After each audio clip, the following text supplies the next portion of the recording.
scalpel so we can just put it in and do one slice like this. Because what you want to avoid is cutting through the brain like this, you know, like cutting a piece of steak, because you're cutting it all different planes and it's going to look messy. You want to try to cut it on one plane. And the best way to do it, I found, was to just, what I do first is very lightly a little cut through the longitudinal fissure. And then with your fingers you can kind of squeeze it apart a little bit so you can see where you are. And then I try to make one deliberate cut, push all the way down, and I try to push it all the way down to the mat, so I'm in the mat, and then I will slide. But you do it slow. You try to stay in one plane. You want to avoid cutting and going through several planes of tissue. It's going to just chop it up. I'll get to about here, and then I'll lift it up. The cerebellum, you don't have to be as careful. I just kind of hold it together, and I'll just slice it right down the middle, all the way down, pressing deliberately down to the blue mat there. Okay, then I'll drag it down through the, if I went like this, I would drag it down through the brainstem right through the center. Okay. And it should look something like this once you do that. And you can see, let's see which side. Everything's obviously smaller, but it's all there. Oh, can someone just grab me one of the brain models? Or even just one half of the brain models? I can show just a comparison as we're looking at this of the structures that you might be familiar with. Thanks. Okay, so if we look at this one here, okay, we can make out the most obvious structure you see when you cut the brain in half should be the corpus callosum. Okay, this structure right here. And what happens is the corpus callosum, it's actually a commissural tract. That is tracts going from left to right hemisphere. And then underneath you have this fornix, which would be right here under my probe. Okay, fornix down here, corpus callosum up here. And then we have this little membrane between them. And you won't always see it on both sides because it's very thin. Sometimes it goes to one side or the other. But remember what that's called? Septum. Good. Septum pellucidum. And if you go through that membrane, where am I now? What space am I in? I'm in the lateral ventricle. Okay, there's still part of the thalamus in there. Okay, this is all the thalamus. But that space on top of the thalamus, that's the lateral ventricle, where you have CSF, or some of the CSF. So you can kind of make out that membrane right here. Okay, I'm going to break it now. I'm going to sort of pierce it a little bit. And I'm going between the corpus callosum above my probe to the fornix below. And I'm looking into the lateral ventricle. And I can even see part of the thalamus back there. Okay, but this space up here is the lateral ventricle. I actually just grabbed something. And I like when it's colored. I ripped it. When it's colored a little dark because you can see it better. But these capillaries that I'm pulling out, choroid plexus, good. Okay, so you see the choroid plexus in there. And I do that on my exams or my class sometimes if you can really see it. On some of them, they come out real dark if there's still blood in there, and you can see it pretty clearly, the black stuff. But anyway, corpus callosum fornix, lateral ventricle, septum pellucidum is the membrane there. And again, if it's not intact, it's kind of hard to point to it and say, what is this? Because you wouldn't be sure what I'm pointing to, but I could say, what membrane did I just pierce through to get into this space? All right, some other things you could see. This region right here, kind of a circular region, that is the thalamus. That's the middle part of the thalamus where they come together. Okay, so we could call it the thalamus. You see on the model it has this little button right there called the interthalamic adhesion. You don't really see that so clearly, but this is that medial part of the thalamus. When you do a sagittal section, you really only see this part of it. You don't see the whole big thalamus. Okay, that's kind of hidden back in the ventricle there. So if this is the thalamus, just below it right here, this is the hypothalamus. And how do we identify it? You can see where the optic nerve was coming and crosses, that's the optic chiasm from the middle view, what that looks like. This little flap, and some of you still have the stalk there, there's the infundibulum, just behind it. And then this is the mammillary body. And again, on this one it's not super visible, from the bottom it is, but a lot of times there's more contrast between some of the tissues. I don't know why there's not that much here. But that would be the mammillary body, the infundibulum, and the optic chiasm. That's really the hypothalamus. It's just basically this little region right here. It's this little region below the thalamus. It has like a little W shape at the bottom. There's the optic chiasm.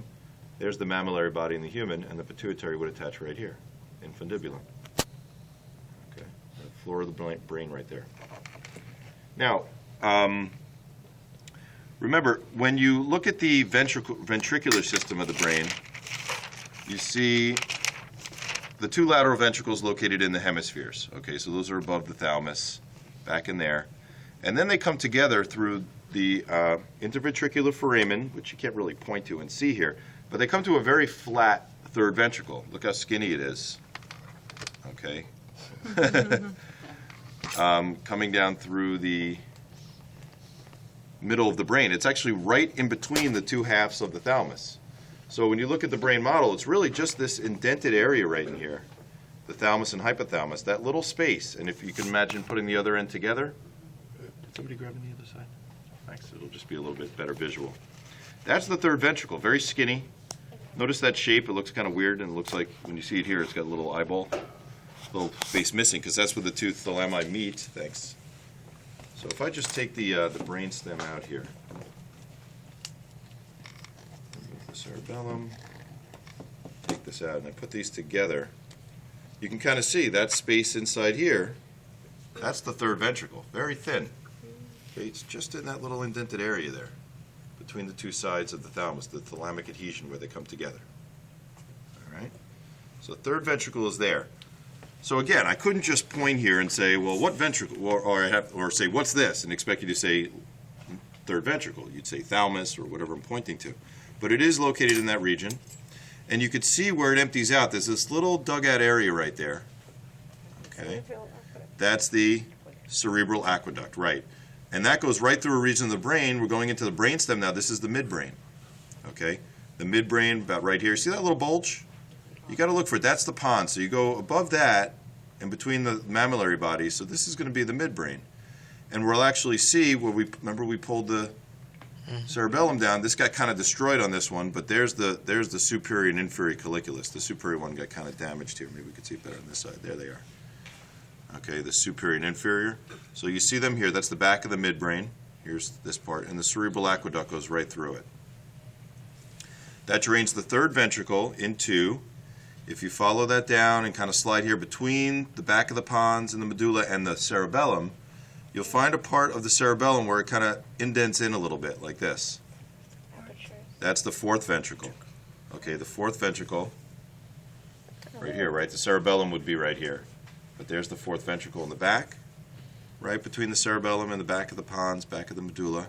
You may even see some capillaries in there, a little choroid plexus, because each of the ventricles has its own choroid plexus. On the model, they show it as this. Just in the third ventricle, they show this little pink thing. That represents the choroid plexus. But there is one deep inside this ventricle as well as in the fourth ventricle. Then we would say, and again, this is not perfect, but the fourth ventricle is there. Then it continues down. Many times you could see a little slit going down here. I didn't cut this one perfectly, but that slit going down, central canal. It's going to go right through the center of the spinal cord all the way down to the bottom, carrying CSF. Okay, what else did I miss? So there was the thalamus. Oh, also, when you cut it in half, if you do it perfectly, you'll cut right through the pineal gland. But we don't always do that, and I don't always do that either. Here's our sagittal section. So you would see it. Here's the superior and inferior colliculus, back of the midbrain, and there's that pineal gland that we saw hiding above it. So here's the superior, inferior colliculus, just above that cerebral aqueduct. There's the pineal gland in that region called the epithalamus, thalamus, hypothalamus, epithalamus. And there it is. It kind of got pulled off a little bit, so I'm trying to leave it intact, but that was the thing that was sticking out just above the butt right there. Okay, the pineal gland. All right. Can you put a cingulate gyrus? Yeah, that was what I was just going to do.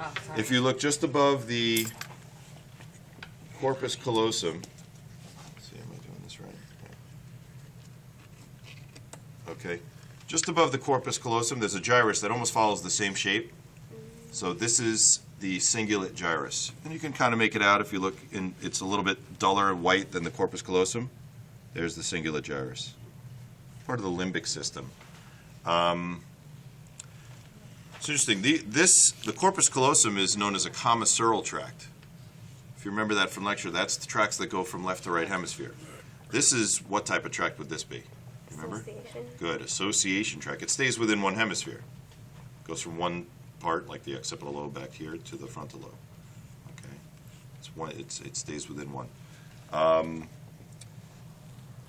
Oh, just the last thing, I guess, would be the cerebellum. You can make out the arbor vitae, the white matter, the branches of the tree of life, and all the gray stuff, and the folds on the outside, increased surface area, that's the folia. Okay? That's it. I'm going to show you one more thing real quick, because you're not actually going to dissect this part. It's just not worth wasting all the brains on that. I'm just going to show you one I did yesterday, where we cut it coronally. We cut it with a front and a back section. And that would look like this. Let me get both sides if I can.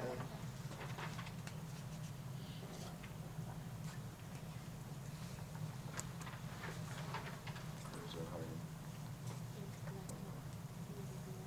There it is. Okay, so you can see this one was cut in a coronal section. Okay, right through here. I cut right through the infundibulum, basically. There's the long optic nerve there, right behind the optic chiasm.